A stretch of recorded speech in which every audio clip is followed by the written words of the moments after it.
சரி ஒரு ட்ரூ இன்சிடென்ட்ஸை வச்சு ஒன்று பண்ணுவோம் அப்படின்னு சொல்லிட்டு அவரோட ரூட்ஸ், அவரோட சொந்த ஊர் அது, அங்கே நடந்த ஒரு இன்சிடெண்ட்டை வச்சு பண்ணியிருந்தாரு.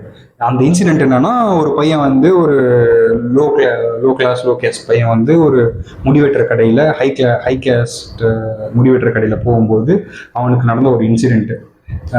இது அதான், நீ நீ வந்து இங்கெல்லாம் முடி வெட்டக்கூடாது, நீ என்ன இதெல்லாம் பண்ற, நீ நீ இதெல்லாம் பண்ணக்கூடாது அதெல்லாம் பண்ணக்கூடாதுன்னு ஹை கேஸ்ட் வந்து அவங்களை அப்ரஸ் பண்றது.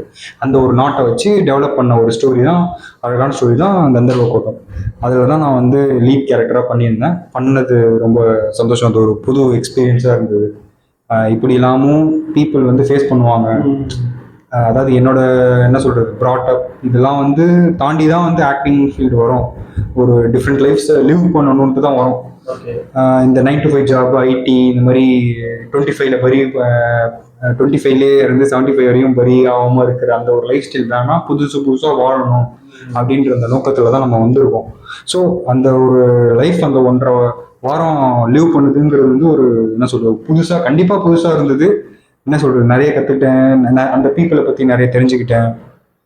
என்ன சொல்றது அதாவது அவுட் ஆஃப் த ட்ரைப், அதாவது நம்மளுக்குன்னு ஒரு ஃப்ரெண்ட்ஸ் ஃபேமிலின்னு இருப்பாங்க, அதை தாண்டி வெளியில் வந்து எக்ஸ்பீரியன்ஸ் பண்ணது, ஆஸ் அ அடல்ட்டாக நானாக எக்ஸ்பீரியன்ஸ் பண்ணது, எப்படி அங்கெல்லாம் திங்ஸ் ஒர்க் ஆகுது, எப்படி அவங்க என்ன சொல்கிறது லைஃப் அணுகுறாங்க, எல்லாமே தெரிஞ்சுக்கு. இப்போ ஷூட்டிங் போகிறோன்னா சும்மா இல்லைல்ல, அவங்களோட ஃபுட் ஹேபிட்ஸு, அவங்களோட பேசுகிற ஸ்டைல்கள், அதாவது அப்பார்ட் ஃப்ரம் ஷூட்டிங் நிறைய விஷயம் கற்றுக்கிட்டேன்.